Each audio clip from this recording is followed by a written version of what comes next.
So welcome everyone to our research seminar today. As you know, this is the Practical Theology Research Network in Oceania and operating under the auspices of the Association of Practical Theology in Oceania. Just some Zoom protocol. If you haven't been with us before, keep your microphone muted if you can until you speak. Obviously, when you speak, turn on. If you can have your full name in the descriptor, that's good, just so we know who everyone is. Please feel free to use the chat function if there's anything you'd like to share. Feel free to use the raise hand as well when we come to our discussion. Please stick your hand up and I'll then call you to speak. Please introduce yourself when you do, if you do ask a question, because we're a diverse group and not everybody knows each other. And as I said, these sessions are being recorded. Let's open in a word of prayer. Lord God, we thank you for your promise to be with us always. Thank you for your presence with us right now. Today we give you our hearts, our minds, and our lives. Come speak your words of life into our beings. We pray that you would deepen our comprehension, broaden our thinking, and transform our understanding of what we're about to discuss. For you are our wise counsellor, our perfect teacher, and our faithful friend. Amen. I'd like to acknowledge the traditional custodians of the land on which I am present today, the Turrbal and Yagara people of the Yagara Nation. I pay my respects to elders past, present, and emerging. Also, I'd like to acknowledge the traditional custodians of the land from which you're attending. And I invite you to write in the chat function where you are situated at the moment and who are the traditional custodians there, if you would like to. The aim of APTO is to engage at the interface between practice, theology, and applied ministry in the everyday world by championing the specialisations, research and practice wisdom of the region of Oceania and placing this work and our association on the broader map of practical and pastoral theology across the world. This is the code of conduct for APTO, and it's the one we use for these seminars as well. So about inclusivity, consideration for one another, respect for one another, being professional, which involves being kind and not harassing, confidentiality of shared experience, turning strengths into weaknesses, recognising diversity and using that as a leverage for greater achievement for God's kingdom.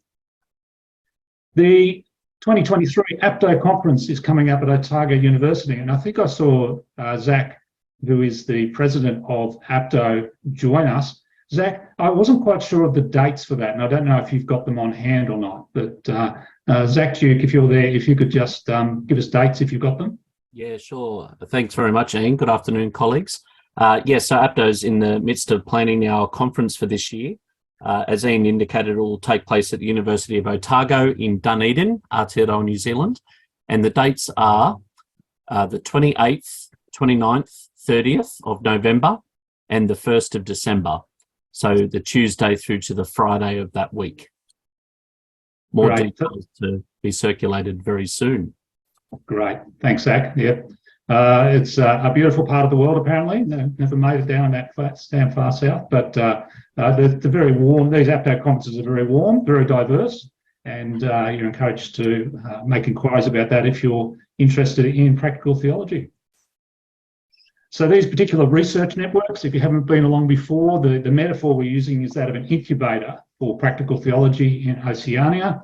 We're holding 4 seminars per year, and the focus is on developing research ideas and proposals, less so the presentation of research findings. So we trust that there are places like the APTO conference where research can be presented, but here we just want to get together and foster that developing of skills and practice in practical theological research.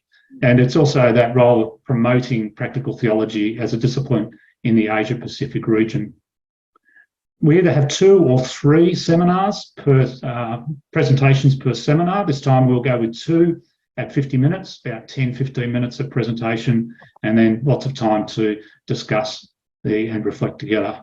If you would like to make a research presentation, go to the APTO website and click on the Research Network tab, and all of the details are there. Presentations usually on a first in, first served basis, but you need sort of urgent feedback, we can certainly look at bumping you up the list if possible. Generally, we ask you to make a 1,000-word summary of the presentation, of the research. Sorry, John Kuruvilla, I didn't get yours organised in time, but I'll send that out in the next email. But you should have received a copy of John Newton's summary of his presentation in the email I sent earlier or at the end of last week. Encouraging people to be a bit creative in their presentations and certainly discouraging just reading them. And so great to see today both Johns have some research, have some PowerPoints for us to look at as they present their papers. And high degree research students are welcome to make application to present as well. So if you are in a position of supervising students in high degree research in an institution and you'd like them to have an avenue for presentation, feel free to let me know. Today we've got two presentations, as I mentioned. John Newton, Associate Professor at Alpha Crucis, is presenting on the reasons for the growth of Pentecostalism in Australia since 1970s. There's a large-scale research activity that John has been conducting for the last couple of years, and so really looking forward to him presenting the beginnings of his findings from that research. And John Kuruvilla is going to present on the decline of evangelicalism, or the decline of evangelism in the Anglican Church in Australia, a theological and social exploration. So as we were saying before, there's a nice balance today. So looking at reasons for growth and then also reasons for decline. For the 19th of May, it looks like we've got three presentations. So Amy's going to be looking at the Chinese-Australian rendition of Pilgrim's Progress. So looking at the particular spiritual journeys of Australian-born Chinese or children who arrived in Australia from Chinese backgrounds and their particular progress into adult Christians. Julie Hawkins, a further instalment on her work on eco-theology and its relevance for Christianity, and Keith Mitchell and Jamie Freeman presenting on some research they've been doing on church planting in the Australian context. So I'll keep you before the 19th of May. I'll send you some more details if that needs to form up any further. All right, so before I just hand over to John Newton for his presentation, I just need to check the chat. Yep, thank you for everybody for your sharing of the locations there.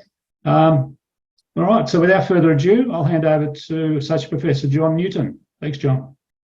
Thanks. Okay. Hang on a minute. Can you all see the sharing? Yes, thanks, John. Okay. I'll just see whether it's working. Oh, yes, it's fine. All right. Well, thank you very much, Ian. It's a great pleasure to be with you all and to share about, as Ian rightly said, quite a large project that I'm engaged in at the moment, have been for about 3.5 years, directly on reasons or keys to growth in Australian Pentecostalism. And if we look at both the ABS figures and some church figures, we can see somewhat similar trend. It's not totally the same regarding Pentecostalism. So in both cases, we can see that in the, so let's say 1970, which I use as my starting point, Pentecostalism was very, very tiny, almost invisible in Australia. But I think we all realise that's not the case now. There are Pentecostal churches all over the place. Practically every town in Australia has a Pentecostal church. All the big cities have at least one, sometimes several mega Pentecostal churches. So, you know, the situation has clearly changed. Now, those two lots of statistics, of course, are not totally consistent, particularly in the last few years. The ABS is showing a small decline in the number of Pentecostals in 2021. But of course, the ABS statistics, I think most researchers agree, underestimate the number of Pentecostals because there's no box that people can tick. And a lot of people who go to Pentecostal churches don't necessarily identify as Pentecostal. But be that as it may, obviously Pentecostalism, from a very small beginning, started to grow rapidly in the late 1970s. And my question, therefore, is how and why did this happen?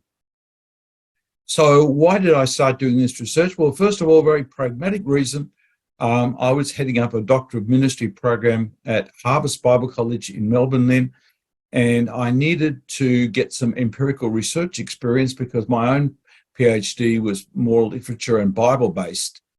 And as I was discussing this with Philip Hughes, who's here today, we sort of came up with this idea of interviewing older Pentecostal ministers and getting their stories. And then that, at the same time as all that discussion was going on, I was invited to, or I presented a proposal to a Pentecostal college conference overseas on the book of Revelation, which was my particular area. And they said, well, that would be nice, but we'd really like something on Australian Pentecostalism. And I think that's because Hillsong and other groups are really invading Europe. And so that also then started to get me going into this area. But then thirdly, as we thought about it, there was a sense of urgency to record the stories of Australian leaders in the Pentecostal world. So a lot of the people who really were driving or managing or whatever are organising Australian Pentecostal churches in the 70s, 80s and 90s are dying of old age and various other things. And some of them died before I could get to them. So there was a sense of urgency. Let's get these stories down so that future researchers can find out how and why this phenomenon was going on. And so the whole sense of that was to identify the how and the why of Pentecostal growth.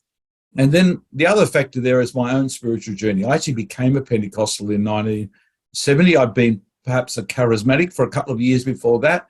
And so I've lived through the various things that I'm going to talk about in this paper and generally in this article. So I started with a conference presentation followed by an article published by the Journal of the Academic Study of Religion in 2018, which functioned largely as a literature review.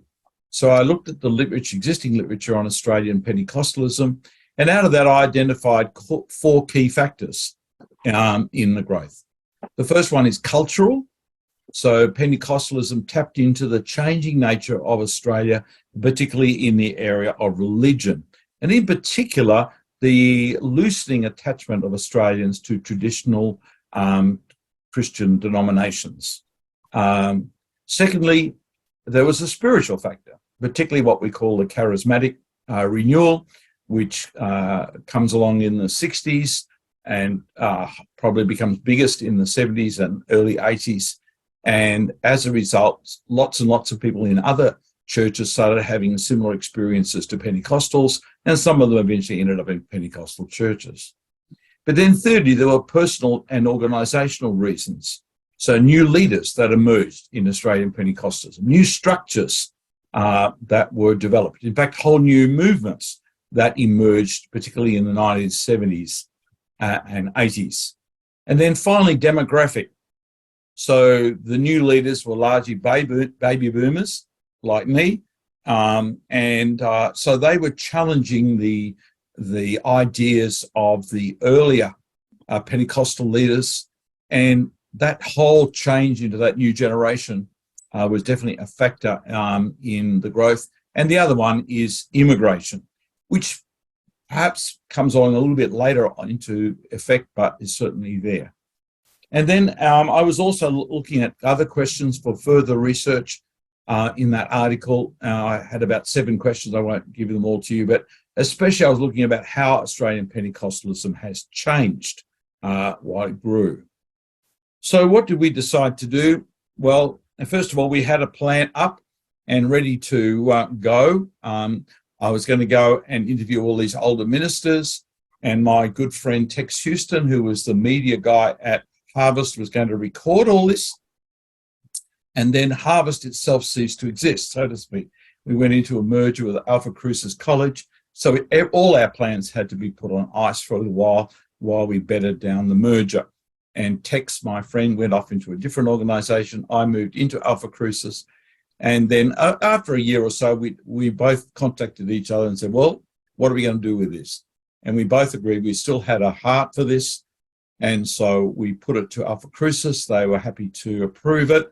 And they helped us gain some funding to get started. We started with a $6,000 grant from ArtFink. It wasn't going to be enough, but at least it got us started. And you can imagine traveling all around Australia, it's going to be quite expensive. We designed the interviews with two main parts. Originally, I had quite a lot of set questions, but I soon realised that I was going to have to be a lot more flexible.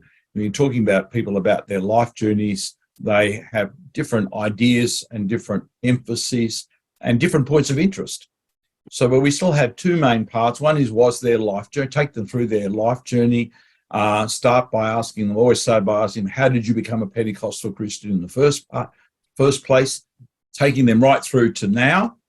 And then the second part is asking them to reflect on their experience of Australian Pentecostalism and their observations of where they think it's going and so on. We travelled to most of the interviewers' homes and interviewed them in their homes because we felt that was the most safe place for people to share their experiences and ideas.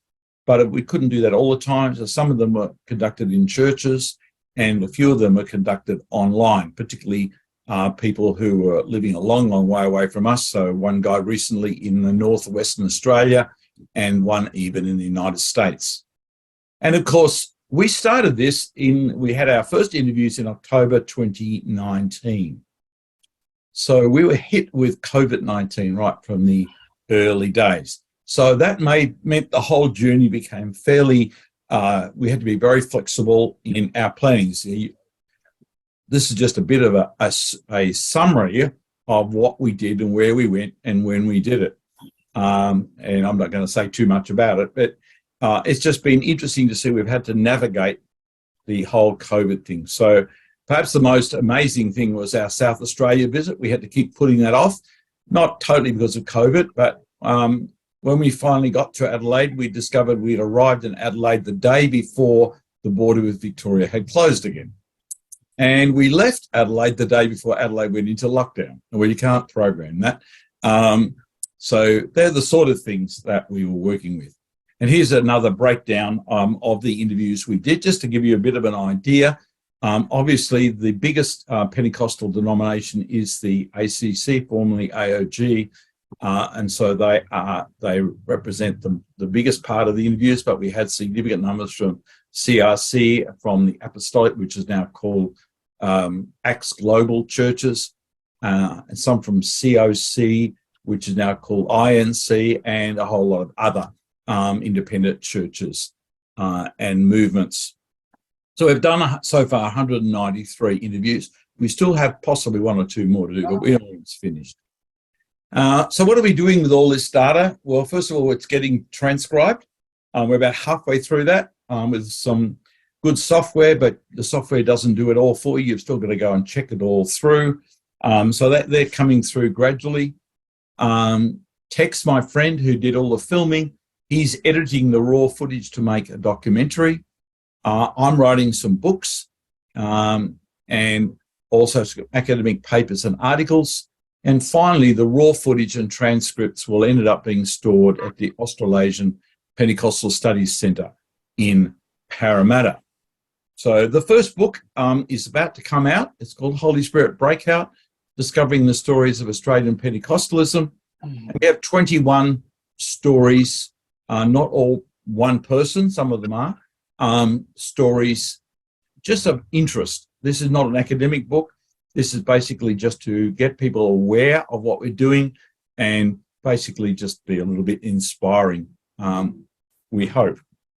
So what have we found so far? Our provisional finding is very provisional at this stage.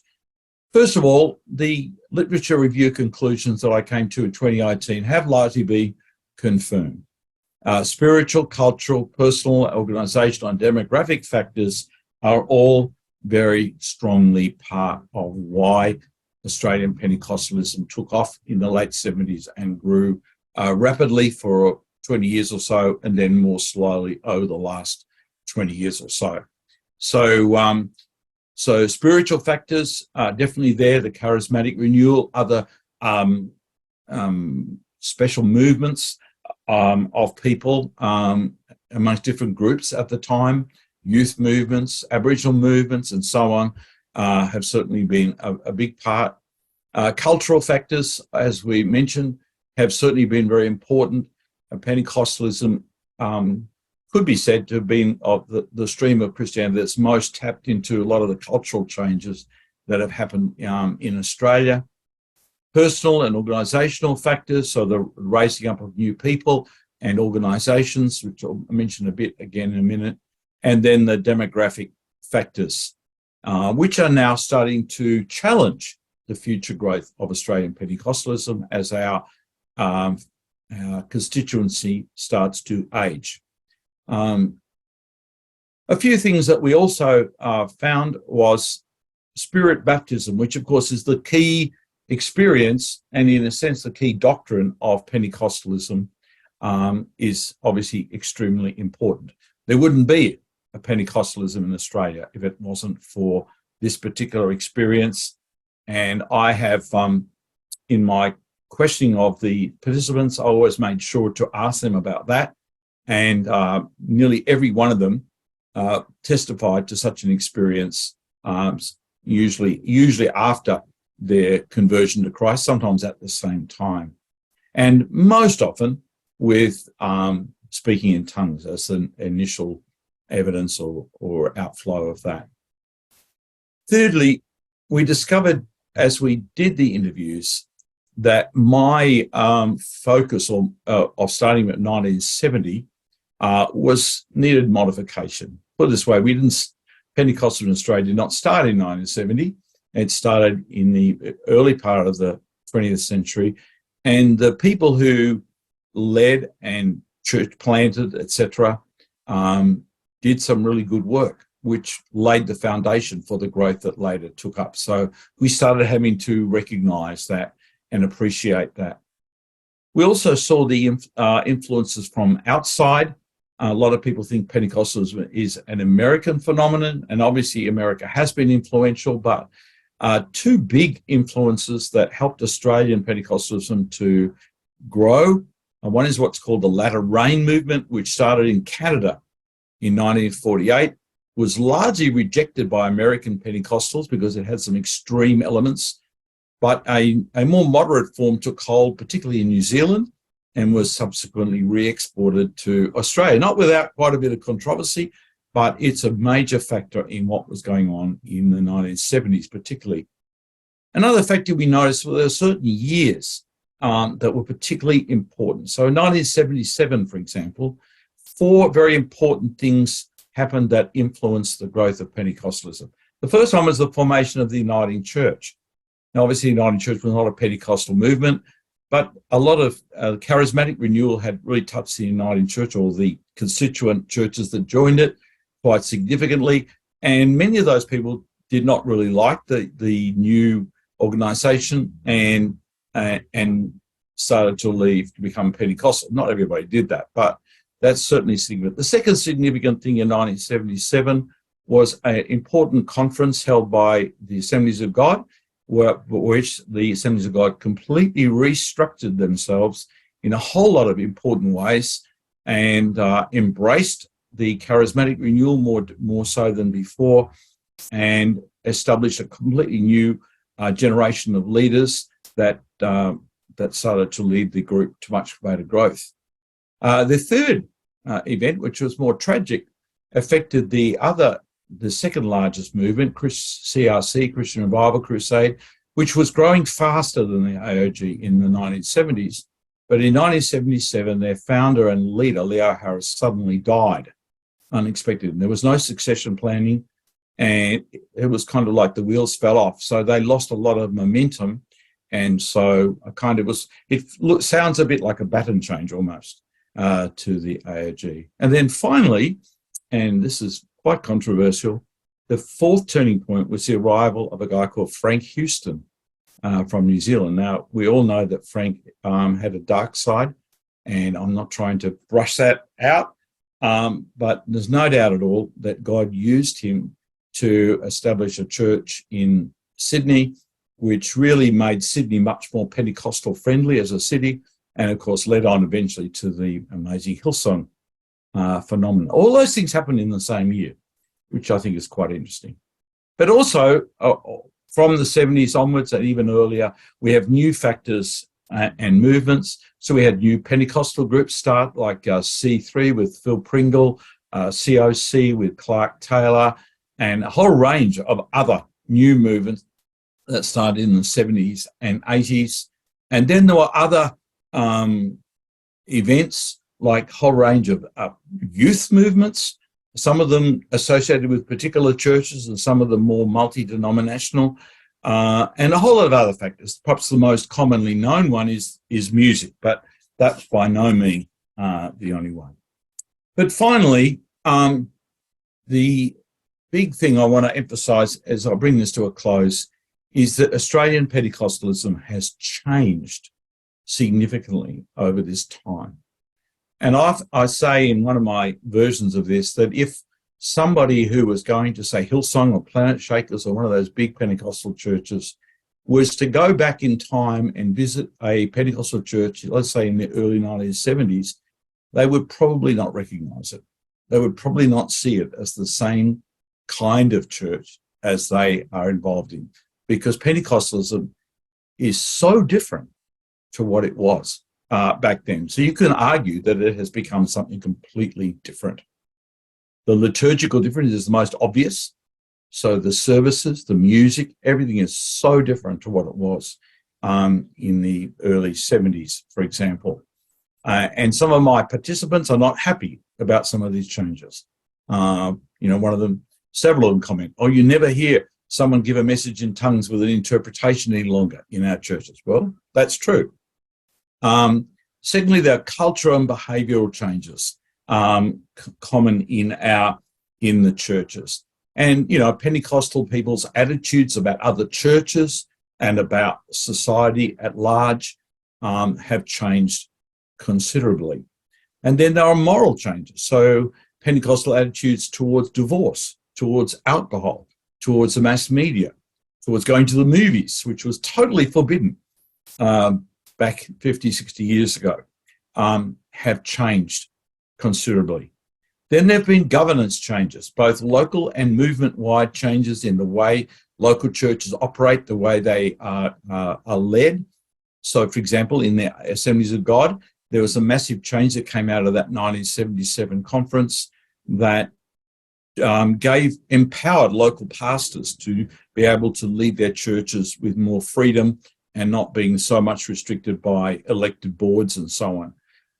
Now, that helped release a lot of growth. It also arguably brought in some less good effects, but it happened. Women's ministry is a big thing. It's not generally known that women were very prominent in the early days of Pentecostalism. And then later, they kind of got sidelined. And for a while, you would hardly see a woman leading a church. And even now, it's not that common, but certainly women's ministry has been released in a much stronger way over the last, let's say, 20 or 30 years than ever before. And then finally, there are some doctrinal shifts going on as well. In my recent article that's coming out soon with Journal of Pentecostal Theology, which is called Mainstream and Marginal Theologies in Australian Pentecostalism, I talk about some of the doctrinal shifts. So, for example, in the Christian Revival Crusades, CRC as it is now, they had some fairly marginal views, particularly British Israel and deliverance ministry for Christians, which the other Pentecostals rejected very vehemently. But they have dropped the British Israel as part of their standard, and the deliverance issue has become more mainstream across other churches, other Pentecostal groups, although it's also in decline. And I also looked at the recent revision of the doctrinal stance of the what's now the ACC.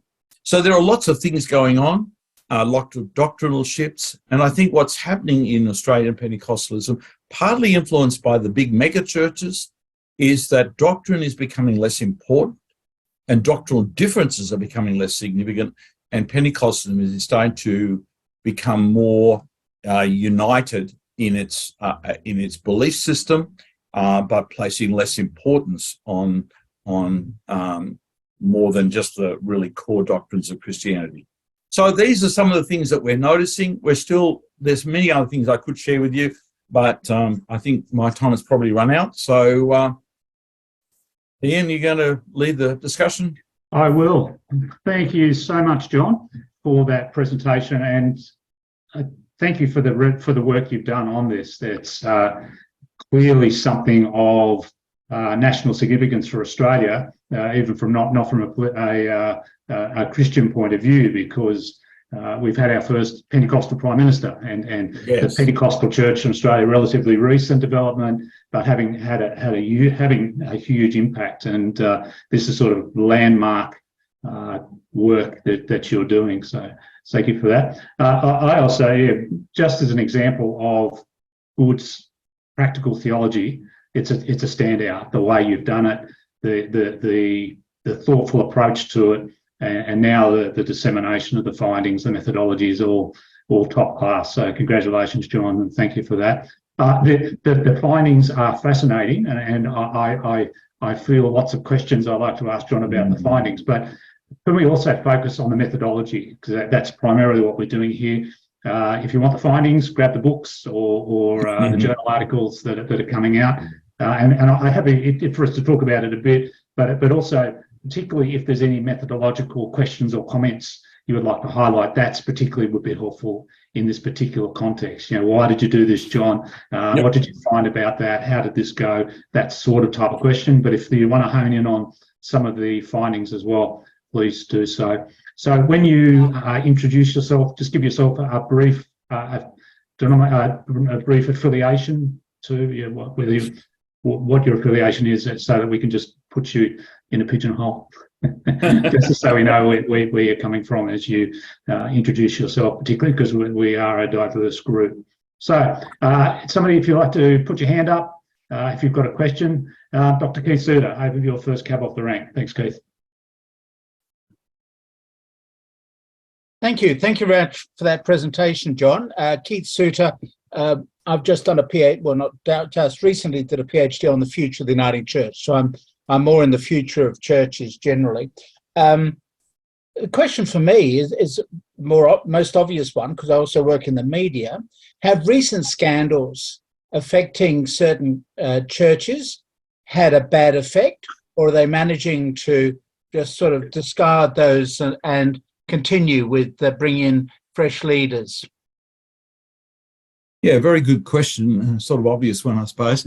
I think that these particular challenges that we've faced recently have had both positive and negative effects. It's a bit early to know, for example, with the stuff about Frank Houston and all the stuff that's going on, that with Brian facing a court regarding that. It's a bit early to say exactly what that will lead to. Certainly it has led, well, it's not the only factor, it's one factor that led Hillsong to have new leadership. And how that new leadership will go is still very, very early days. I can't say. We know that several Hillsong congregations in the United States have dissociated themselves, but I haven't heard of that happening in Australia, but I may not be totally up to date on that. But the other factor, I think, is that it has definitely, or this whole range of things has definitely caused Pentecostal denominations to have another look at how they run and their governance structures and things like that. So, for example, I can only speak directly from the ACC, Australian Christian Churches. That's the group I belong to. But we are looking all the time now at safe church policies, and the possibility we may follow the example of the Baptists in requiring pastors to have professional supervision in place. That hasn't happened yet, but it's a possibility. So it's certainly, a lot of our Pentecostal ministers feel cramped a little bit by the increasing demands coming from government and laws. On the other hand, it's possibly doing us a lot of good. Long-term effects, I think it's too early to say. Thank you, John. John Collins, you're next. Thank you, John. John Collins, Catholic Deacon, Diocese of Parramatta. Look, it's really about, you've got a lot of data, a lot of written data, and I'm just interested in how you're making sense of it or coding it, or what are you doing with it, or are you using software or? Yeah, that's a very good question. I haven't used software like In Vivo and stuff like that. I thought of doing so, but when I explored In Vivo, I thought, I don't think it's going to help me very much. What I did was, as we're collecting the data and the transcribing, I have made my own classification system, a tentative one, and where I tick various boxes for every single interview. Was there a connection with missions? That's something I didn't really mention in my paper. Were they first generation or second generation or even third generation Pentecostals? Was there a link to women's ministry? Was there a link to Bible colleges, etc.? So I had about a dozen different things that I did in order to make sense of the material. And then, as well as that, I'm sort of putting together a more academic book, not the one that you saw the cover for, which has about 16 or 17 proposed chapters.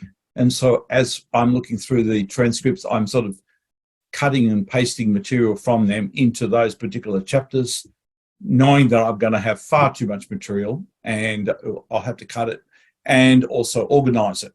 So that's how I'm basically trying to make sense of the material, how I'm trying to put it in some meaningful ways. Does that have I answered your question well enough? Yes, thank you. Yeah, that's a great question, John. That's excellent. Thank you. I think John Kuruvilla, you're next. Yeah, I'm John Kuruvilla, doing a doctoral research, Doctor of Ministry research with Charles University. I'm also an active priest in the Anglican Church, serving a parish in South Canberra. But my question to John is this.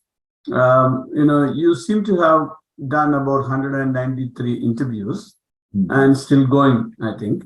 Did you require all such wide, so many numbers of interview for any, because of some requirement, or you wanted to get to as many people as possible? The second question is whether this is leading to a kind of doctorate or some, research paper, or was your aim was to write some books only? Please let me know. Thank you very much, John. Well, I'll take your second question first. As I said earlier on, it arose from the need for me to have empirical research experience. I already got a doctorate, so I don't necessarily need a second one. So that was the first reason for doing it. And the second thing was that when I started getting into it and exploring it, I realized here we have all these amazing stories, I think they're amazing anyway, of all these wonderful men and women who have served the Lord in the Pentecostal and charismatic arena for so long, and whose efforts have produced so much fruit. And we need to record those stories before they're all lost. And so my initial aim was just to go and interview as many people as I could find and get those stories recorded and get them into the Pentecostal Studies Centre for the sake of future researchers. It was only later, as we were going into it, that I realised that I might want to write a book on this. And so I started crafting the book that I mentioned in the last question I was asked. And then more recently, Tex, my friend who's filming everything, he said, I think you should also write a more practical story type book as well. And that's the one that you saw the cover for. So am I doing it? I didn't start this in order to write a book. Okay, that's emerged out of it. I started it partly to get more experience myself, but also to record and get these stories down before these people all die off. Now, your first question, again, it's like I may have not totally captured it. You talk about why did I record so many people, so many numbers? Is that the reason? Yeah, well, again, it's mainly for that first thing. We wanted to get these stories down as much as we could. And so my original aim was just to interview all the Pentecostal ministers I could find over a certain age. Now, originally, I said at my age, I was 70 and over. Then I realized that, no, a lot of the people I needed to interview were actually a bit younger than that. So they're sort of, the youngest is probably in their late 50s. So the majority were in their 60s, 70s, 80s. The oldest person we interviewed was 98, and he just died a few years later. So my thing was just to get as many of these stories and discover stories that maybe I had never heard of. And it's amazing, really. Some of the stories, I've just been working on one that the transcript finally came through to me a couple of days ago, a guy in Sydney that you've probably never heard of, and whose story was just amazing. I had forgotten how many wonderful things this guy had accomplished and some of the miracles even that God has used him to do. So, yeah, it's sort of interest and numbers. And yes, we're pretty well finished, but every now and then someone says, why don't you interview so-and-so? And I'm going, who is so-and-so? And they tell me, I go, all right, well, put me in touch with them and we'll see what we can do. But, you know, we're pretty well done. Yeah. That's great, John. It's a good example of that multi-level or multi-functionality of research that I think we need to encourage. So you have this great database that you utilise in your practical theological efforts, but your dissemination, your outcomes are at different levels and in different ways. So you've got the sort of academic stuff, you've got the looking at one-dimensional, and then the whole idea of just actually publishing the stories is a different dissemination, which is equally valuable coming from that same data source that you've mined so deeply. So that's great. Can I just add one thing there? We won't have finished this. Okay, when I write my marketing book, I don't think I will have said the last word to be said. You know, we're collecting a lot of data for future research. And there's no way that I can encompass all of this. You know, I'd have to write about 50 books, you know, and so we're only just starting something that I'm hoping other people will take up and run with. Yeah, great. Thanks, John. Keith Joseph. Good day, glad to be here. My name's Keith Joseph. I'm the Anglican Bishop of North Queensland. Oh, wow. That's a long interest in practical theology, and living it now. John, I was really interested in buildings and structures. One of the problems we have in Main Street in, say, the Anglican Church is the largest ever imprisoned by our property. And I was wondering if in the Pentecostal Church that came through as a theme of perhaps not being imprisoned by property, but being freer with the material resources at hand as a factor in growth. That's a really good point, and it's something that I probably should explore a bit more as I analyse my data. But just very, very briefly, many of the stories that we got told involved building programs. So in other words, they started maybe in a house group or in some cases in a traditional church structure, like Uniting, for example. And then gradually, as they grew, they realised that if they didn't have their own building, it would be hard for them to really pursue the mission that they felt God was giving them, and therefore they started to build. And I've heard a lot of stories about how God helped them build churches and later other buildings like schools, retirement villages, Bible schools, etc., etc. Now, of course, the danger of that in fast forward 50 years is that we might become trapped in our buildings, just like you're saying.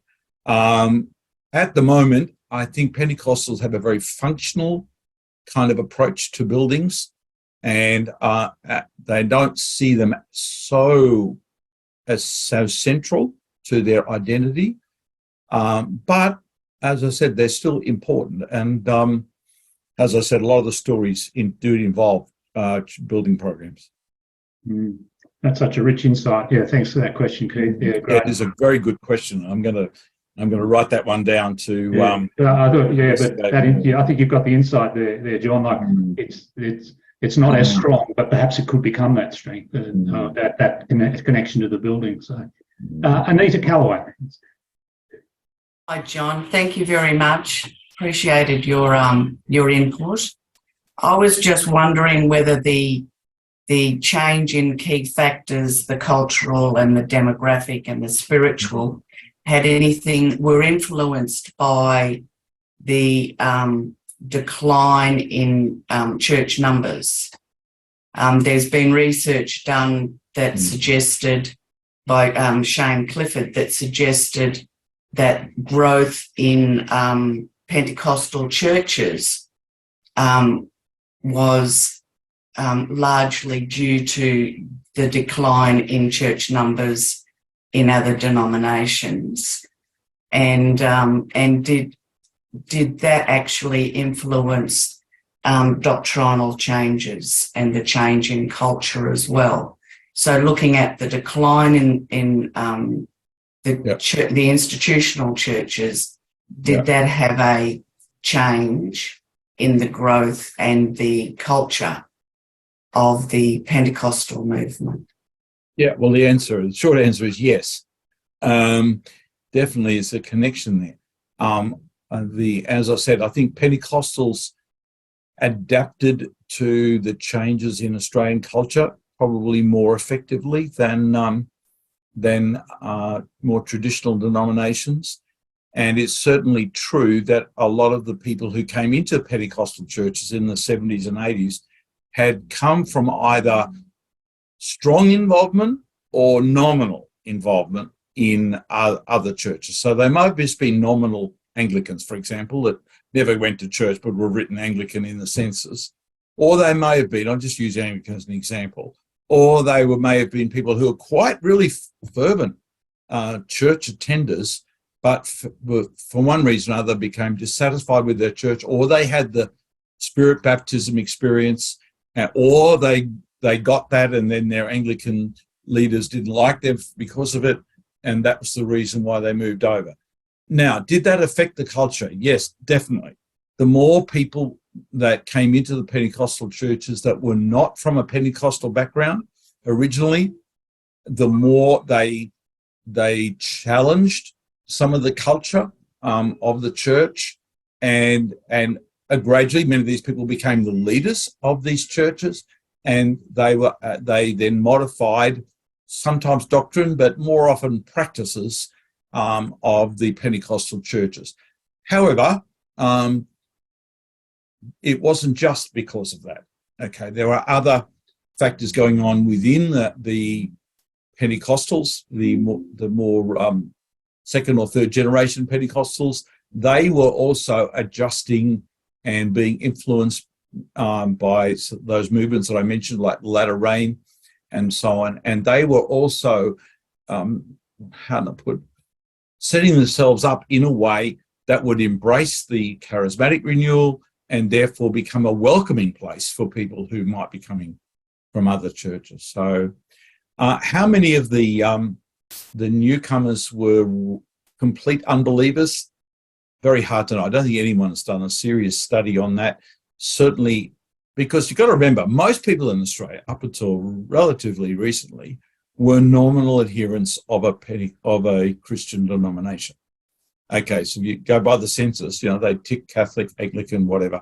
And so it's only more recently that now people are stopping to do that, and if they're not really committed to their church. So it would be difficult to say that anybody would have come into a Pentecostal church and had absolutely no Christian background at all, because not many people in Australia were like that in the 70s and 80s. So anyway, it's a complicated situation. We don't have all the answers, but we're hopefully getting a few. You sure? Keith Mitchell. Thanks, John. That was a really good presentation. I concur with Ian. It was very well put together, very well laid out. And I'm Keith Mitchell from Morling College. I my area of expertise in methodology is more in phenomenology. I sit on a low-risk ethics committee at the college, and I also sit on a human research ethics committee at Macquarie Uni as well. So my question sort of centres around that whole area of ethics. I guess that was the gap for me in your presentation. So some of my questions regard consent. How was that obtained? The use of the data in the future. And also because I noticed the question of arm's length as well, because you're part of a system of Pentecostalism, how you tried to limit some of the subjectivities and biases that may have arisen in your analysis of the data. Yeah, good one, Keith. Thank you. They're good questions, and I'm sorry I didn't address them in the paper. Yes, the project went through 2 lots of ethics approvals. First of all, with the Christian Research Association Ethics Committee, which acted as the HEREC for Harvest Bible College, and then again a little bit later with the Alpha Crucis Ethics Committee. And Philip Hughes played a bit of a part in both those, so he maybe could even speak to that if he wants to. But so it has gone through a very rigorous ethical analysis before it got started. And of course, one of the things that we looked at was privacy and consent, as you rightly bring out. So all of the participants were asked to sign a consent form, which told them what we were doing and what we were going to do with the data. And the thing that was a little bit different compared to some projects was we told them we were not going to hide their identity. That if they wanted to be interviewed by us, they had to be willing for their name to be used. Now, the reason for that is it was twofold. First of all, was because it would be hard to hide it anyway, because, a lot of people, once they read the story, they would be able to work out who this is, particularly the more prominent people that we interviewed. Secondly, the second reason was because the way we wanted to use it, particularly also to make a TV type documentary, as well as the books, meant that it would just be impractical for us to try and hide the idea. So we made that really, really clear up front. Plus that they could withdraw their consent subsequently if they decided that they didn't want to. The bias from my Pentecostalism, it's certainly true that I'm obviously a Pentecostal myself, so I am not perhaps as critical as some researchers might be, but it also helped me because the participants trusted me. They realised I wasn't going to try and bag them. I wasn't going to try and trip them up in some way. Now, a couple of people, okay, I won't mention names, but a couple of more prominent Pentecostals I interviewed had very bad experiences with the mass media. They'd been interviewed by various groups who had, asked the gotcha type questions and all that sort of thing that mass media does. And so they were a bit wary of me to start off with because of that experience. But because I was able to affirm them and say, look, this is a friendly interview. You don't have to answer any question you don't want to answer. You can say whatever you like. They then started to relax. And the more the conversation got along, they realized I was on their side, that I was, for them and not against them and not trying to make them look silly. Then it meant they shared a lot more freely than they would have otherwise done. Now, that didn't mean that I never asked any hard questions, okay? So, for example, when I was interviewing people who knew Frank Houston, I probed, did you have any idea of what was going on in the other part of his life? And the answer nearly every time, every time was no. We didn't have any idea about that. It's completely mystified us when we found out this. So it's not as if I couldn't ask hard questions, but I had to get their trust to begin with. Does that help? Yeah. I still just wonder how you worked with that subjectivity still. Like it's acknowledging the subjectivity, but usually in research at this level, it's sort of like, okay, what what have you tried to do to delimit that, particularly in the research questions and your analysis of the data that produces results? Yeah. So yeah, it's just still a little bit hazy on that bit. Yeah, no, fair enough. I guess I have to say, I approached the interviews as a participant in Pentecostalism. I didn't try and pretend that I was somebody completely neutral or objective. And as I said, I think that actually helped. Obviously, when I'm analysing the data, obviously I've got to go beyond what people are telling me. Okay, and I think that the literature review I did and the other things that have come out of that helped me, because before I started doing the interviews, I'd already done a lot of reading and therefore imbibed a lot of other people's views about what was going on in Australian Pentecostalism. And that, I think that'll come out more in the more academic book I'm writing, that I will, and I think it comes out now. Well, let me say, for example, so I found in the literature review stuff that people talked about spiritual, cultural, demographic, and what was the other one? Leadership management type things. Now, most of my participants focused on spiritual and organizational type things. They didn't say a lot about cultural or demographic. Occasionally they would, but not that often. So that's where I'm trying to bring in a little bit more of a critical stance to say, okay, I'm an ACC pastor and I know the ACC standard storyline. This is why we got to where we are. It's all because this, and this. Okay. And there's a lot of truth in it, but it isn't the whole story. And so I'm trying to, both in the questioning, but also my interpretation of the questioning and their answers, I'm trying to sort of have a broader picture. That's Does that help? Very helpful. Thanks. It's such a crucial issue, the insider-outsider tension. Very because true. John was an insider, he was able to gain stuff, but he lost some stuff because we didn't have the outside perspective, and we've got to wrestle with that one constantly in our research. So that's helpful, John. Which is why I don't think I'm going to have the last word. Yeah. Okay. Yeah, maybe there's a place for an outsider to now look at the data and take a fresh lens to it. So, yeah. Wayne Brighton. Well, thanks, Ian. Hello, everyone. I'm Wayne. I'm a minister in Canberra and an Anglican minister. And look, my question was perhaps going to the issue of validity. I've done a whole bunch of work with NCLS, and I'm constantly aware that what leaders think and what people think are two very different things as to what makes for success upon the ground.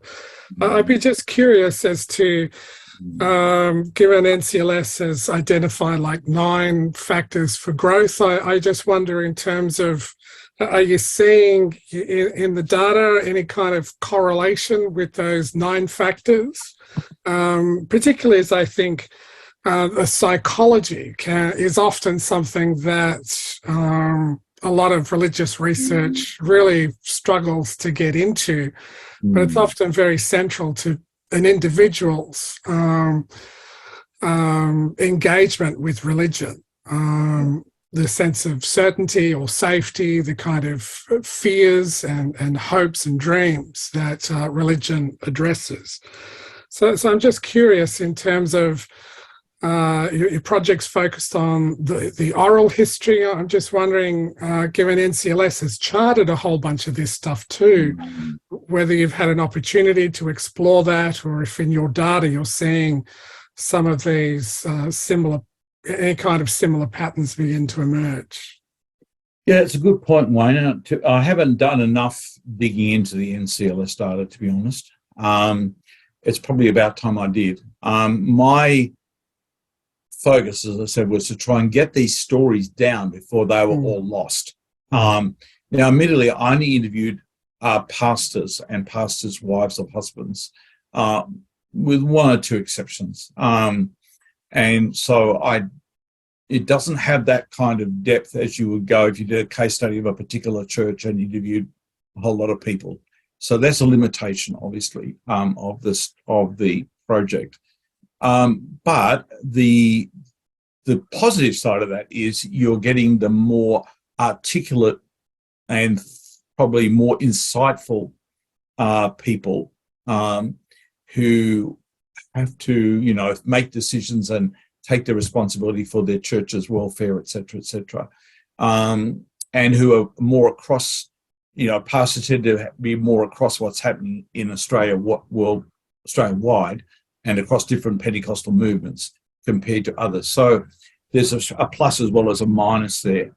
Well, right now, as I said, we're still in the middle of the analysis stage, or really at the early stage of the analysis stage. So looking at those NCLS factors, is a good suggestion. I need to do that. Was there something else you wanted to know? Oh, I suppose I'm just conscious of the issue of conflict, which often goes to whether groups grow or groups shrink, and it's often tied to issues of authority and those questions which often become very psychological. That's a good point. I'm probably not going down that road very strongly. As I said, I'm not trying to have the last word on this subject. Other people will go through this data and find different things than what I found, and that's good. I'm very happy about that because there's no way I can do everything. But getting back to the point of conflict, though, conflict definitely comes up in the stories that we get told. Conflict within churches, conflict across movements. Quite strong stories sometimes of conflicts between individual people, and some of the participants were extremely candid about some of the conflicts within their movements or their individual churches. Some others weren't as forthcoming, but all those things are valid points. Thanks, Wayne. Yeah, the same question crossed my mind. Like the NCLS data will I think there's scope to feed bring this into dialogue. And as John's already said, this is not the end of the process. Maybe there's certainly a good project there for someone to dig into the data and then look at what the NCLS data would bring on that as well. So thanks, Wayne. Last question from Jenny Furness. Thanks. Hi, John. Thank you. It's great to see your work. I just have one question, because in the 70s it was very strong on end times, and I just wonder what role that played in the growth of the Pentecostal church. And did that come out in your research? Yeah. Actually, it wasn't a major theme in the research, not as major as I might have thought, because that was something that I was very big involvement with. I agree with you that preaching on the second coming of Christ and a whole range of other stuff related to that was a big part in the 70s and 80s. And then one of the things that you would notice if you went to Pentecostal churches today, and it did come out in a couple of the participants' comments, was that hardly anybody speaks about that sort of thing now. Now, my own belief, and of course, as you know, I've written a lot about the book of Revelation, so this is personal to me in many ways, but is that Pentecostals went out on a limb in certain theories, and they were wrong. They were, bad. It was bad eschatology, and that now Pentecostal preachers are reluctant to go there because they realize there was something wrong with what they confidently asserted 20, 30 years ago, and they're not quite sure what to do about it. So I put myself forward sometimes as the go-to person. I'll come and help you sort this area out. However, one interesting thing, though, in the ACC, when they revised their doctrinal stance a couple of years ago, is that they dropped the word premillennialism from their stance. So they now no longer officially endorse a premillennial view of eschatology or the Bible, and that's quite, I wouldn't say unique, because there's a couple of other Pentecostal movements in other countries that have done the same thing, but it certainly creates tension between them and the World Assemblies of God Fellowship, which we are still part of. For example, I could not get a credential from the United States Assemblies of God because I don't believe in the pre-tribulation rapture, and I'm not premillennial. So in Australia, you had to be premillennial, which I really wasn't, but they sort of overlooked that. But you didn't have to be pre-trib. And if you don't know what the language means, that's fine. Don't worry about it. But and in fact, a friend of mine wrote a book just recently, a very prominent American author in the United States AOG has just been defrocked because he asked for the denomination to take that out of their required belief system. So let's face it, in Australia, we have always been a bit more pragmatic about these sort of things, but there are some definite shifts going on. And of course, CRC, I know it's not totally an eschatological thing, but they dropped the British Israel. So there are changes happening. I just wondered though, on the ground, it seemed like that whole, and I'm just obviously talking about the area that I was connected with, it seemed like end time preaching was a key factor in many, many people coming to Christ. Oh, I see what you mean, yeah. In the early years, yeah. And I just wondered how much that affected the Pentecostal. It's a good point. It obviously was a factor. I don't think it was a major factor, but it was a factor in the growth in some areas. Yeah. But as I said, now there's almost deathly quiet in that whole area. Yeah. All right. Well, thank you, John. Thank you, everybody, for your questions. We're going to take a break now for 5 minutes. Welcome back, everyone. And we're now going to a second presentation. Again, as I said at the start, it's a great counterbalance to John Newton's presentation, one looking at growth and now one looking at decline. So hand over to you now. Thanks, John Kuruvilla. Yeah. I want to share my screen, so... Please do. And sorry, folks, you'll see in the chat I've put a link to John's paper as well. So if you'd like to open that while he's speaking or look at it later, you're most welcome to. Sorry, John, over to you. Can I share my screen now? Yes, please. Yeah, okay. So let me get the share. Yeah. All right. I think are you seeing the whole or only these? We are, but it's in preview mode. Okay, then I think it's right. That's better. Perfect. Okay, good. So good afternoon, everyone. I already have introduced myself. I'm a part-time priest in the Anglican Church in South Canberra. I know for a few people, my pronunciation may be a little bit difficult to grasp. I suggest you can use an earphone or something to get over it. And if you can't understand a word which I said, please feel free to stop me in the track. Yeah. Now, this is a doctor of ministry research. The premise of which is actually, we have,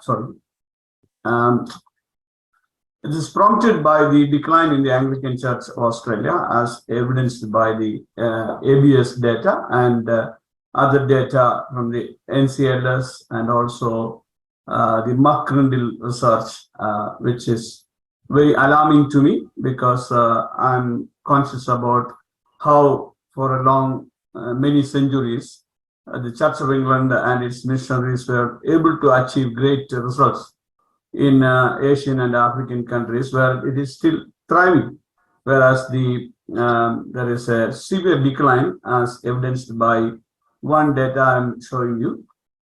This is from the ABS data. As you can see, the decline among Anglicans is almost 604,900 people in the period between 2016 to 2021. And the nearest one is 215,900 among the Catholics. This is really alarming for any Anglican, particularly for practitioners like me and others. Now, on the same period, we can also see an increase in which people said no religion, and that has now come up to 38.9% among those responded to that question. So this is definitely alarming, and so I just wanted to find out what is the real cause of this. But I'm approaching this in a different way. So this is abstract of my studies.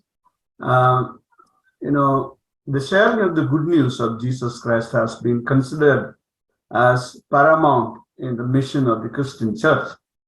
However, the ways in which it has been carried out in the past has changed due to opposing pressure from both within and without. It has been often alleged that the church in the 21st century is no longer a credible witness to the good news of Christ. Particularly, what brings to our mind here is the historic abuse, child sexual abuse and the like. So people have so many opinions on this decline. Among such varying opinions, there is this serious polemic that Anglicans in particular have a considerable distaste towards evangelism, which is a sharing of the good news.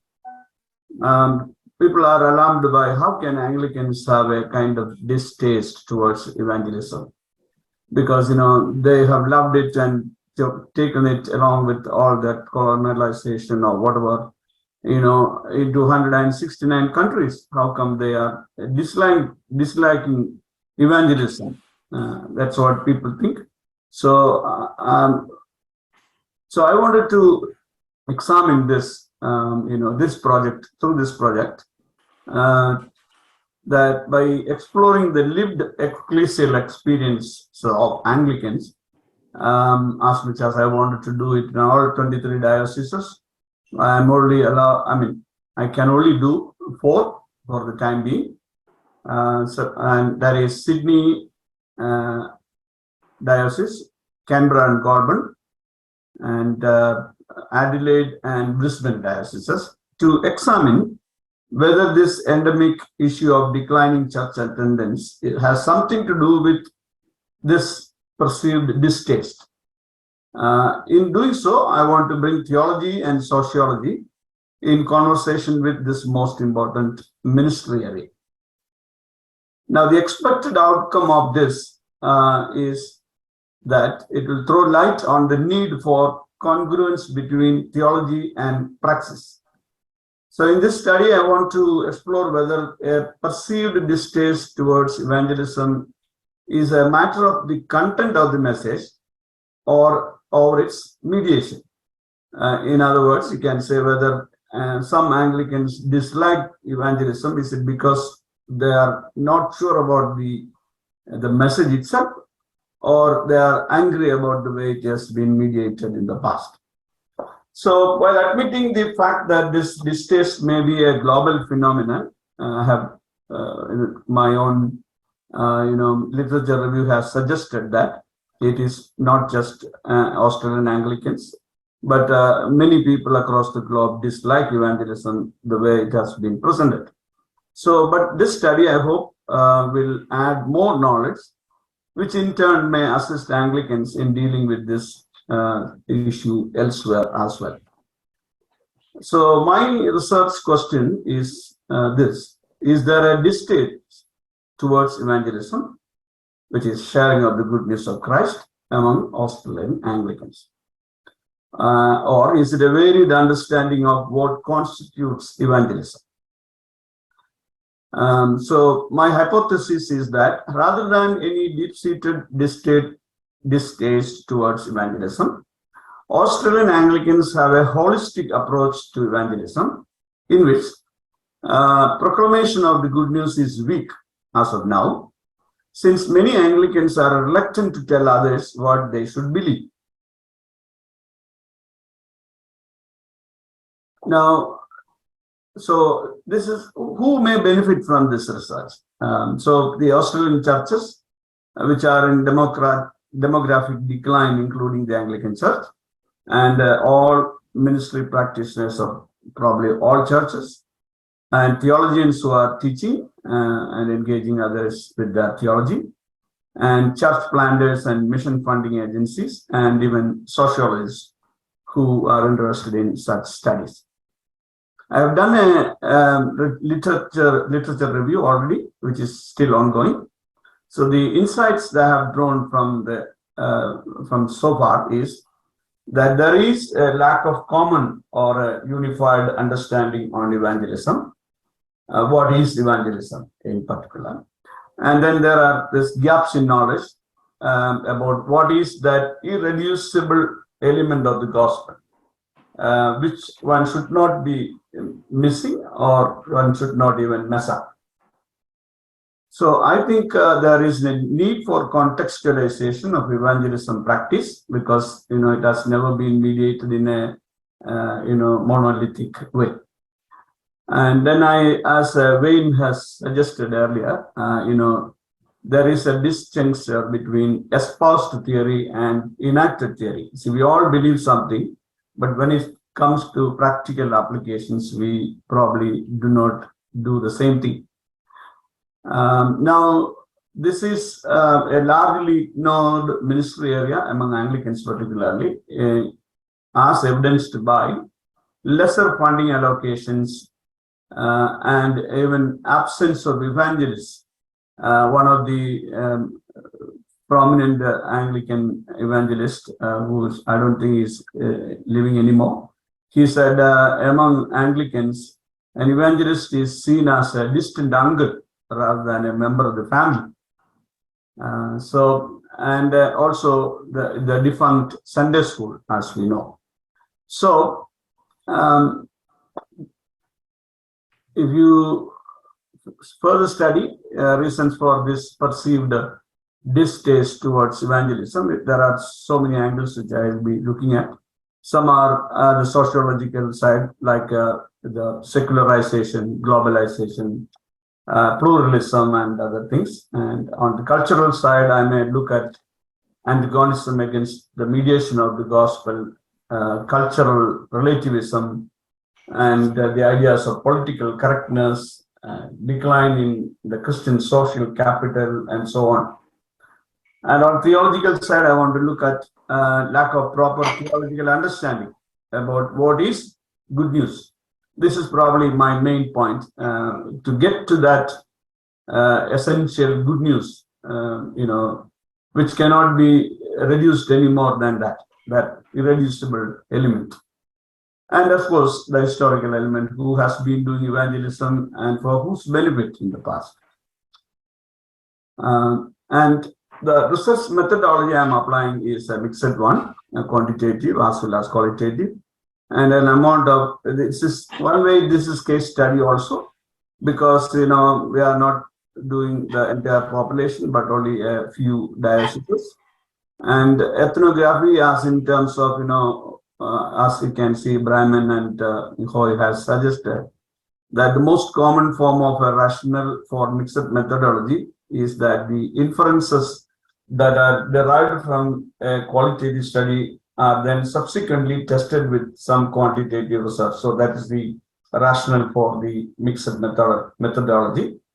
And the next part is in the research design that I follow, a social scientific description of people and a cultural frame of analysis, which is, they say, ethnography, will be employed, so that where I'll be looking at a web of meaning. So you need to, what is known as triangulation, I'll be applying in that sense.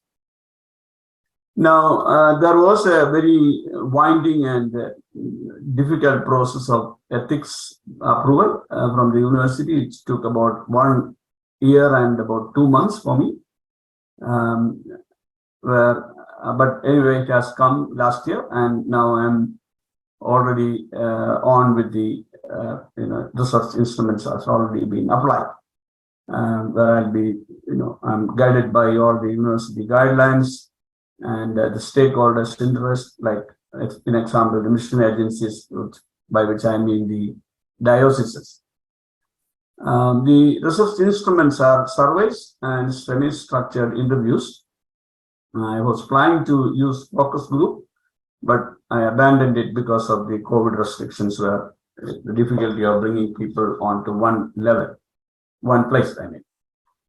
So the participants for this survey are selected through stratified random sampling from retired bishops, active bishops, clergy, theologians, and members of the Anglican congregations in all these dioceses. Requests have been sent, and I have already received around 125 survey reports, in which I will be asking about 35 to 40 questions to them, and in which they tell me what they think of those questions. And then from the willingness which they will express in that surveys, I select about 50 people to be interviewed, and 25 such interviews have been completed. So, and it's still going ahead. Now, coming to the content analysis, I'm using or going to all these official newspapers of all the dioceses, the Synod documents, the pew sheets of individual churches, and any magazines that are published, and other mission agencies like the ABM or other agencies, CMS, and that data will be collected between 2000 to 2022 or 23 now. And of course, they published books by theologians and historians from all these respective dioceses.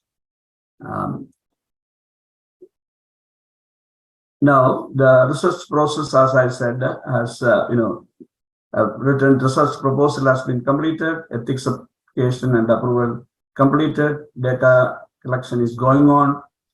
I'll be engaging in data analysis in the next, say, 3 to 6 months. And then by December 2023, I expect to have a draft of my thesis. Okay. And this is what I'm planning to do. So now it's for you to ask me any questions if you have. I was trying to be, to limit this to 15 minutes. I think it's 15 minutes and 32 seconds now. Thank you. Yeah. You've done very well. Thank you, John. Okay, so over to same as last time. If you've got a question or comment, please use the hand raised function, and I'll cue you. So, John Newton, thank you. Yeah, thank you, John. That's really fascinating, and I really wish you well with that. I think that's I grew up in the Anglican Church, so I remember that distaste for evangelism that you were talking about back in the 1950s and 60s. It's nothing new there. I wondered, though, and it might be too early to say this because you're still collecting your data, is there a difference in different dioceses in this particular way? I mean, are Sydney Anglicans different to Brisbane Anglicans in that respect? Yes, you are absolutely right. Sydney seemed to be doing it quite well, according to the people whom I have interviewed and surveyed. But then there is a serious, polemic here by which they say they are not doing the right thing. So I wanted to get to that at a deeper level to see why do other dioceses think differently, and what is their theology behind it. Yeah. So I will be looking at that definitely. Yes. Right. Yeah. John, Wayne Bryden. Thanks, John. John, I'm just curious as to, I suppose it's good to look at dioceses, but of course dioceses there's an underlying, deeply ingrained, institutionalized conflict between theological parties, so between different traditions within these groups. I suppose I heard you say the lack of theological understanding, but I wonder to what extent is conflict and disagreement within Anglicanism, how much of that is feeding this distaste, and how might you come to grips if you're seeing that kind of conflict? I'm just really conscious that when it comes to nasty stuff, it's easy to not see it. And in my experience, people don't talk about how much they hate this group. And so much of their practical decisions can be steered by those kinds of emotional responses. Yeah. I want to approach this in a different way. You see, I'm well aware there is this kind of problem, but then addressing that first and then getting to the practice of evangelism it will take me a century. Whereas I thought we would rather agree on things that are agreeable. Okay, how much kingdom minded are you or everyone in this different dioceses? And then if you could start from that point, probably that other issues might be resolved in a better way than what we are attending directly to, catch that first. So I hope once we know our essential or most important ministry area, if we can agree on that, and then say, okay, that is the one that we are all trying to mediate as our most important one. And then we can say, okay, what's that minimum thing that we can agree on? So I would say it's like a seed that we plant within all these dioceses. I hope you get me. Yeah, I'm conscious in conversations that I've had in this space over many years. The essential thing comes up is, what is the gospel?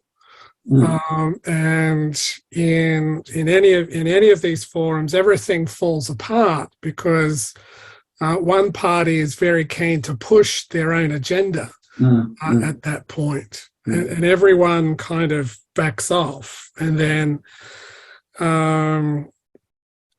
it makes it extremely difficult, particularly when the commercial market for evangelism, and it's become highly commercialized, is dominated by a very particular theological perspective, and other perspectives don't nearly have the same range of tools or material that's available on a commercial basis. Yeah, I agree. But then this is to shift that agenda or the order of the agenda to get this as the first priority, so that the other will pale into oblivion or something like that.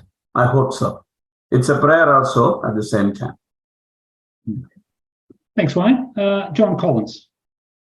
Thank you, John. My question is really to do with a method of when you come to analyse your data. As you were setting out things, I wonder whether you're beginning with some answers and looking to find justification for your answers in your data, rather than beginning with this broad ethnographic, you've got multiple sources of data, and being open to surprising things that actually aren't part of your categories at the moment. Just a question, really. Yeah, it is. It is. Every researcher will get this somewhere, some day or the other, that he will be directed to another area. For example, now I have been directed back to even the patristic writing, for example, to get to what is evangelism in the first place, and I'm puzzled at times quite seriously about where is it all taking me to, So, for example, there is, because coming from the Eastern churches, with that background of the St. Thomas tradition in India, what was the original gospel that came to us in the AD 52? So it is taking me everywhere. So that preconceived idea of evangelism, what it should be, is gone now already. Thankfully, it's gone.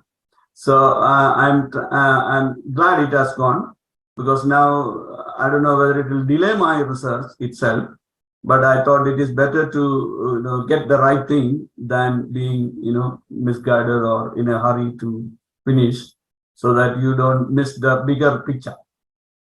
Yeah, thanks for that question, John. Yes, thanks, John. I had the same concern, and it raises the bigger issue of, in ethnographic research or grounded theory or any of those methodologies which are really focusing on the perspectives of participants and trying to grasp those, can we bring hypotheses?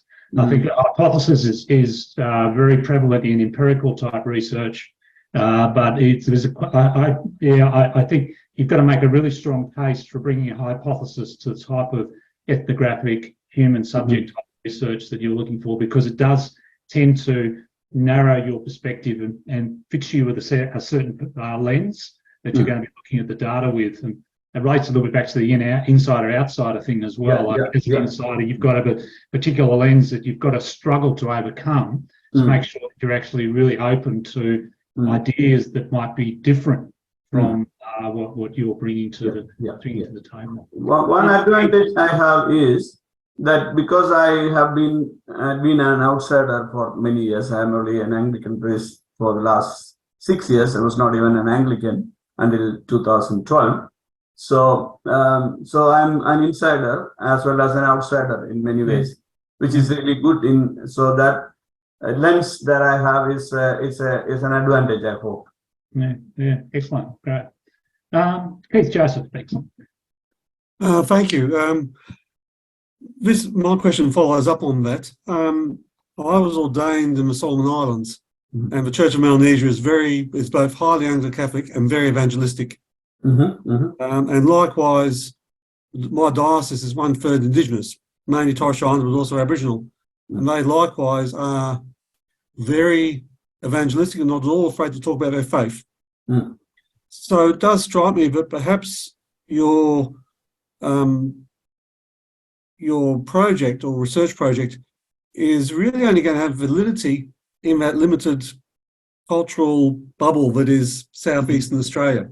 That's not necessarily a bad thing, but it might seem to me that what you really are doing is a case study in that particular cultural place, which will be very useful as a case study. And I think there's a whole lot of stuff you could do here when you do your PhD or whatever it is, or write your book on top. But that maybe it's best to concentrate on that particular cultural place you're in, rather than see it as something which will be more broadly applicable across the Anglican communion. Yeah, it's difficult. This is just to probably prod others to do a bigger and wider research later on. I know we cannot have a conclusive, idea at the end of such a limited study like this. But I wanted to do all 23 dioceses at least, so that we can capture the Australian picture. But then my supervisors were telling this is going to take too long and too much for a novice like me. Probably somebody who has already a doctorate in this one, they may have to explore this in a wider way. But I will not stop anyway. After this too, we'll continue that research to get to the, catch the horn of it. Yeah. Your supervisor spoke wisely, but I think it's an excellent study. I think there's a whole lot of stuff which can come out afterwards. So thank you, John. Yeah. Yes, great observation, Keith. I agree. It's tricky. It's a tricky one because 4 dioceses, you can't really claim that 4 dioceses is representative of the whole of Australia. And it might have been easy just to focus on one diocese and make that the case study, and then perhaps from that explore Australia-wide, because 4 sort of fits between. It's not one, but it's not everyone. So how do you? So you'll have to form your language very carefully around how general you can make your conclusions. And it might be you can say, well, they do represent Southeast Australia, but you certainly can't say you can't conclusively say your findings represent the whole of Australia, because the dioceses are so distinctive. So that's one for you to wrestle with. Philip Hughes. Thank you, and thanks for your presentation, John, and certainly wish you well in your research. It does seem to me that one of the issues that we're constantly grappling with in church research is sort of getting some input from those who are outside the churches. And even in terms of sort of evangelism, in one sense, it would be sort of really good. I don't know how one might do it, I must admit, but it'd be really good to sort of hear what the people in the wider culture actually think about evangelism. And my sense is that Anglicans may well be attuned to the fact that the wider culture does not like people telling them what to believe. And indeed, I mean, the research that I've been doing has been suggesting that the major reason for the lack of confidence in churches at the moment is that they're seen as having too much power and influence, and certainly the whole attempt to impose faith on them is one of the big turn-offs for the wider culture. While some people have been saying, it's good to focus on the narrow, on the other hand, it seems really important to put this in the bigger picture. I mean, have you looked at all at any of the other denominations? Because you've got similar rates of decline in sort of the Uniting Church, in the Lutheran Church, but also in the Salvation Army. And you've also got similar rates of decline, certainly as far as the census goes, in England.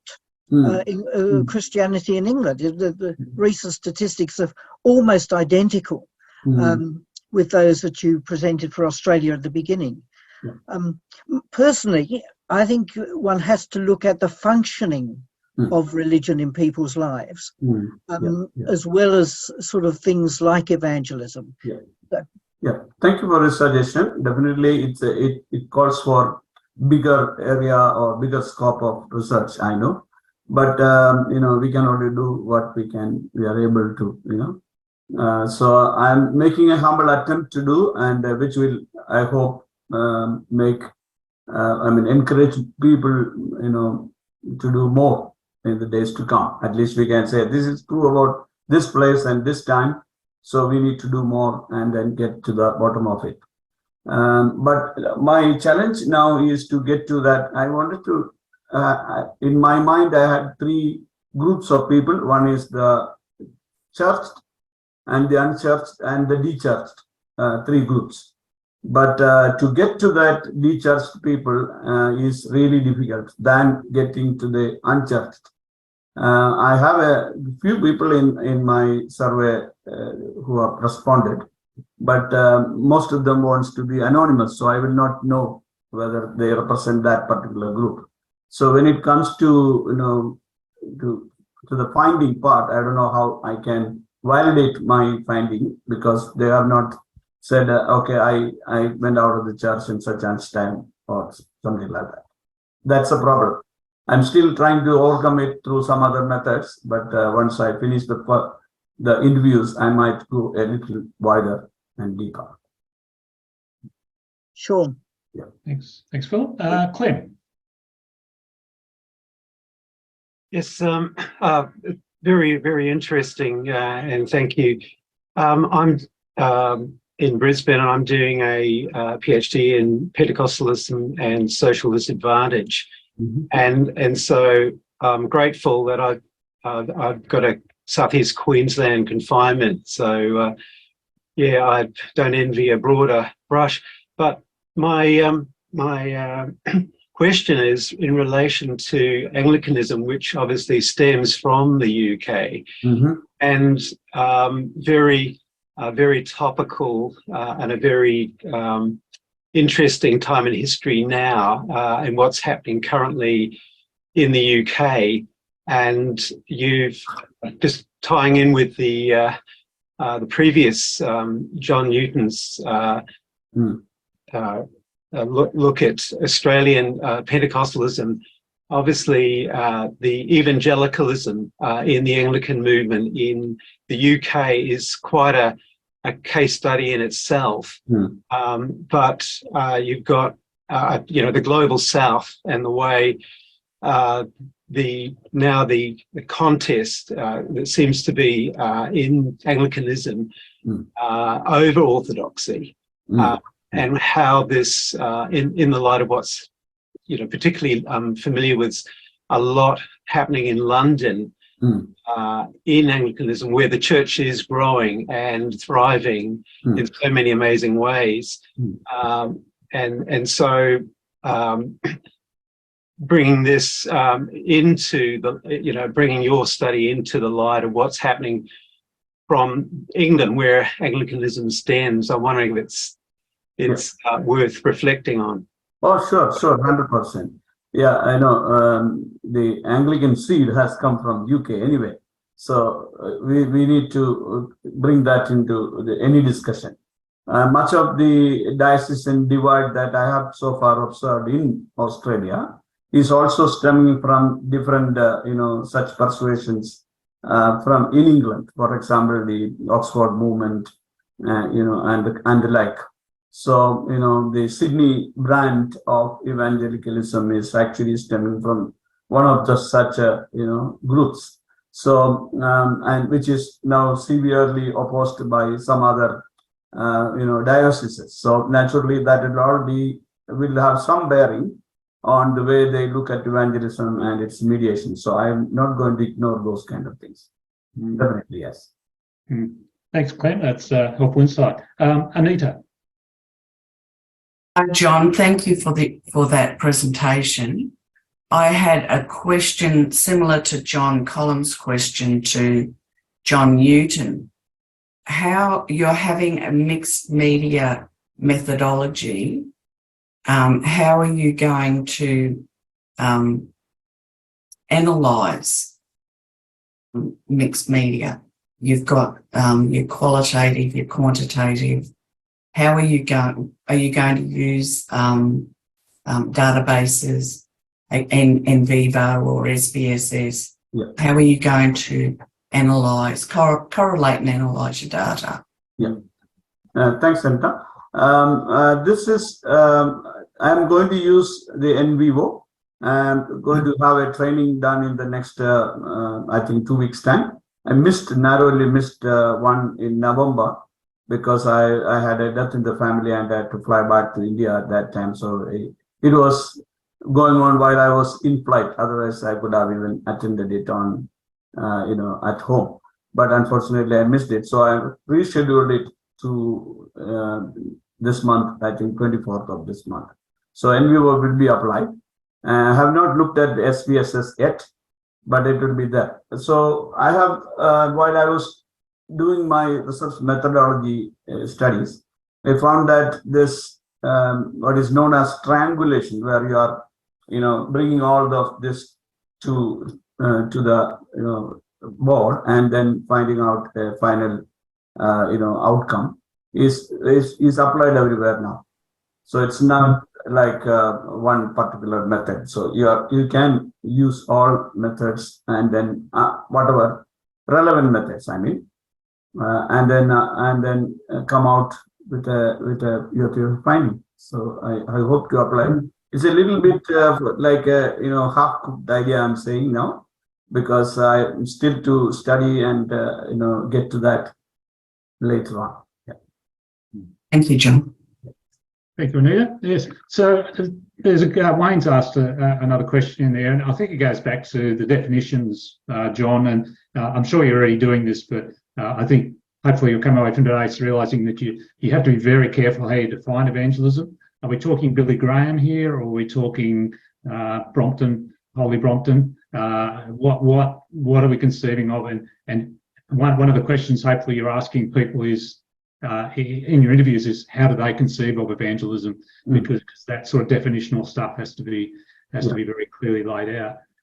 Just a couple of comments about methodology. So in vivo is good, but there is also free online material, online software packages which do much the same thing, but at a fraction of the cost. Like there's a fraction, none of the cost. So TAGET is one that I'm recommending to students at the moment, and it seems to be meeting their needs in terms of just a simple way of coding your transcripts and then comparing different transcripts according to those codes, and then outputting coding and text matched to the codes. There is also a free alternative to SPSS. So SPSS is very expensive, but if you're going to be doing the quantitative analysis, there's also free options. It's not SPSS, but it's something like that. But if you Google free quantitative research software, you can find, and it does everything that SPSS does.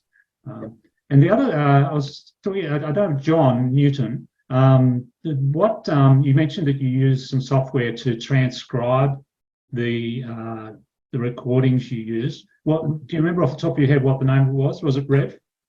No, it wasn't. I really, it's not been me doing it. It's been my friend Tex that did it. I can find out for you if you like, but I don't remember exactly which one it was. It wasn't free. He has had to pay for it. Well, Rev, you can sign up for a 2-week free membership for a trial, and as long as you can get all your transcripts done within the 2 weeks, it works out free. There is also one called Otter, which is a subscription one, which is better, and you may want to look at. But certainly in the last few years, we've seen some really good steps forward in terms of the software that's available for the type of research that we're doing. Yeah, I have one comment. There is, my current issue is to get to more people in the pews, which is actually a little bit stuck because our conduit to people is through the ministers. I wrote to about 1,200 ministers in 4 dioceses, but the response rate is very low. I can understand that, but so if any of you know some people who might be interested, please direct them to me through my email or whatever. You don't have to, but you're welcome to do so if you like. Response rates are always a challenge, John. That's right. What's the percentage? Do you know off the top of your head the percentage on your? I need 50 people from each diocese to be so about 200 survey responses and 50 interviews, so 10 each. What's the response rate percentage-wise? Adelaide and Brisbane has been very low, but Canberra and Sydney has been very encouraging. So far different. So maybe around 25% from Canberra Goulburn and Sydney. Sydney maybe 30%, but the other has been say less than 10 or 15%. Look, Hughes might be able to correct me on that, but I think about 30%. If you can get that 30% response rate, you're doing pretty well on a survey. So two dioceses, Canberra Goulburn and Sydney, had been quite good, and I have almost covered all those interviews so far. But now I'm getting to the people, as Wayne Bratton has suggested earlier. Sometimes people think this is happening beyond the pews, but that may not be what they understand. So I want to get to the people now, rather than theologians and practitioners like us.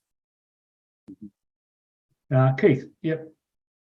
Yeah, look, just reflect on that. One of the problems you might have is the various strains of theology in most places, in which you might get a better response from some groups rather than other groups. So in Sydney, for example, unless you specifically ask Anglo-Catholic parishes like St. James King Street, you're probably not going to get a response from them. So you might need to do directed asking, as it were, to try and get your sample representative of the various strains.